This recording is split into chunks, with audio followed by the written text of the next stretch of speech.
Hey everyone, welcome back to my YouTube channel. आज मैं आपको एक कहानी सुनाने जा रही हूँ जिसका नाम है ना कोई छोटा ना कोई बड़ा। सेठ मुरारीलाल बहुत धनवान हो गया। उसे इस बात का भी घमंड हो गया कि उसके मुकाबले का कोई धनवान उस राज्य में नहीं था। उसकी हवेली भी राजमहल से कम नहीं थी। एक दिन उसने सोचा कि घर में दावत देकर अपने धन का प्रदर्शन करना चाहिए।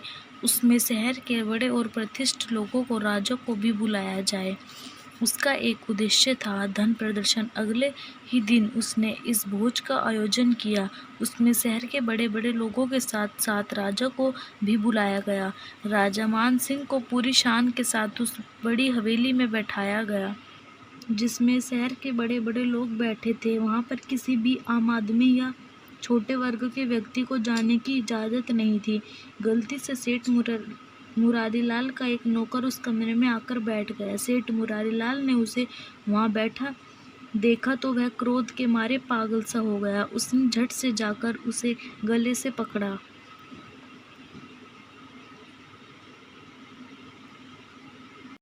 और सबके सामने पीटना शुरू कर दिया। फिर उसे गालियाँ देते हुए बोला, निकल जा हरामखोर, बदमाश कहीं के, निकल जा मेरे घर से। तेरी इतनी हिम्मत कि महाराज और सामंतों के बीच बैठे। इस अपमान से नौकर के मन में क्रोध भर गया, मगर वह कमजोर था इसलिए कुछ ना कर सका और खून के घूंट पीकर रह गया। उसने वहां से जाते समय मन ही मन में यह निर्णय कर लिया कि एक दिन इस अपमान का बदला जरूर लूंगा। उसने वहां से जाते समय मन ही मन यह प्रण कर नौकर नंदू वहां से चला गया। कुछ समय बाद ही नंदू ने अपनी तिकड़म से राजा के महल में नौकरी प्राप्त कर ली। बदले की आग अब भी उसके सीने में सुलग रही थी। वह हर समय मौके की तलाश में रहता था कि कब ऐसा मौका मिले जब वह सेठ से अपने अपमान का बदला ले सके। किसी ने ठीक ही कहा है कि समय बहुत बलवान है, समय बदलते देर नहीं लगती।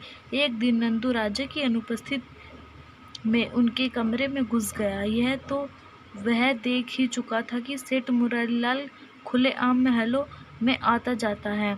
उसने आने पर कोई रोक टोक नहीं। इसी विषय को लेकर नंदू का दिमाग बहुत दूर तक काम कर चुका था। वह सीधा जाकर राजा के पलंग पर लेट गया।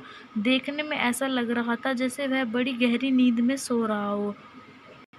कुछ देर बाद जैसे ही आराम करने के ख्याल में राजा कक्षा में आया तो नंदू नींद में होने का नाटक करते हुए बड़बड़ाकर बोलने लगा, अरे कोई धन कमा लेने से तो राजा जैसी हैसियत नहीं ले पाता। मुरारीलाल की है मजाल कि अब रानी के साथ भी छेड़छाड़ करे। छी छी, पापी, धन अधिक आते ही बुद्धि भ्रष्ट हो गई है, राज्य की बराबरी करता है, दुष्ट कहीं का। राजा मान सिंह ने नौकर के मुंह से यह शब्द सुने तो उसे बहुत क्रोध आया। उसने झट से नंदू को गले से पकड़कर खड़ा किया और पूछा, नंदू, जो कुछ तूने नींद में कहा क्या वह सत्य है? नंदू कोई कम चालाक नहीं था। उसने राजा के सामने हाथ जोड़ते हुए कहा, क्षमा कीजिए अंतदाता, मैं बहुत ही अधिक थक गया था। बस जैसे ही आपके कमरे में आए तो मुझे जोरदार नींद आ गई और मैं आपके पलंग पर ही गिर पड़ा। नींद में ही ना जाने में क्या क्या कहता रहा, यह मुझे नहीं पता। महाराज मुझे क्षमा करे। यह कहते हुए नंदू बाहर निकल गया। राजा सोच में पड़ गया। संदेह के कारण उसके मन में क्रोध भर गया। सेठ मुरारीलाल उसकी पत्नी के साथ छेड़छाड़ करता है जिससे उसने अपना मित्र समझकर महलों में खुलेआम आने की अनुमति दे रखी थी। उसने ही उसके साथ विश्वासघात किया। धोखेबाज पापी, मैं तुम्हें तुम्हारे किए की सजा देकर ही रहूंगा।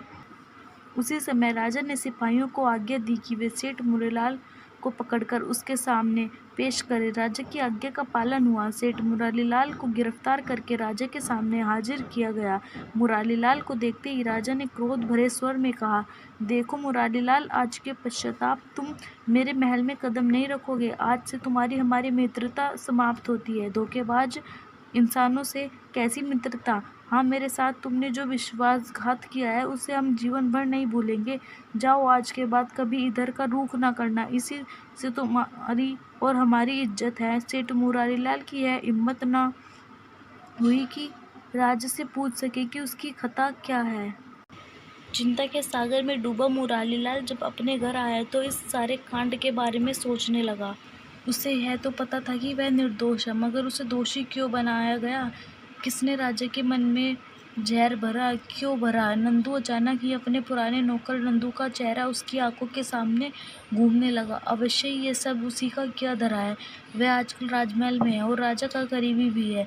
मुरारीलाल को पक्का विश्वास हो गया कि यह आग उसी को लगाई हुई है। उसने उसी समय अपने एक नौकर को राजमहल में भेजकर नंदू को बुलवाया। कुछ देर के पश्चाताप ही नंदू आ गया। मुरारीलाल ने उसे गले से लगा लिया और कहा, नंदू, तुम तो मेरे पुराने वफादार सेवक हो। जरा सी बात पर नाराज होकर घर से चले गए। भला यह भी कोई बात हुई? अरे, मुझे तो तुम्हें दिवाली का इनाम भी देना था, जो लाकर रखा हुआ है। यह लो अपनी धोती, कुर्ता, मिठाई और चांदी का सिक्का। तुम हमें भूल गए तो क्या हुआ? भला हम अपने सेवक को कैसे भूल सकते हैं? इनाम में है सब कुछ पाकर नंदू की तो बाछें खिल गई। उसे मन ही मन में एहसास होने लगा कि यह मेरा मालिक इतना अच्छा है। मैंने राजा के सामने इसी की बुराई कर डाली और इसे भले आदमी को मुफ्त में दोषी बना दिया। नंदू दूसरे दिन फिर पलंग पर जाकर लेट गया। जैसे ही राजा कक्ष में आए तो नंदू फिर नींद में ही बड़बड़ाने लगा, देखो देखो प्रभु, इस राजा का पागलपन देखो, जो खाने में जाकर भी पान खाता है। छी छी छी, कैसा राजा है ये? राजा ने जैसे ही नौकर के मुख से यह बात सुनी तो उसका गला पकड़कर उठाया। ओ नमक हराम, क्या बक रहा था? क्षमा करना महाराज, असल में नींद में मुझे उल्टा सीधा बोलने की आदत है। हो सकता है मैं आपके सामने भी कोई ऐसी भूल कर बैठा हूँ, इसके लिए मैं माफ़ी मांगता हूँ। राजा समझ गया कि इस नौकर ने नींद में यह सब झूठ बक दिया है। उस दिन उसकी रानी और सेठ मुरारीलाल वाली बात भी इस मूर्ख में नींद में ही बक दी गई होगी। राजा अपनी भूल पर पश्चाताप करते हुए सेठ मुरारीलाल के पास गया और नौकर की सारी कहानी सुनाई और अपनी इस भूल की माफ़ी भी मांगी। सेठ मुरारीलाल दिल में अपनी चाली सफलता पर खुश हो उठा। मन में प्रभु का धन्यवाद करते हुए कहने लगा कि इस संसार में कोई छोटा बड़ा नहीं, किसी को छोटा समझकर उससे घृणा नहीं करनी चाहिए। Thank you so much for watching this video.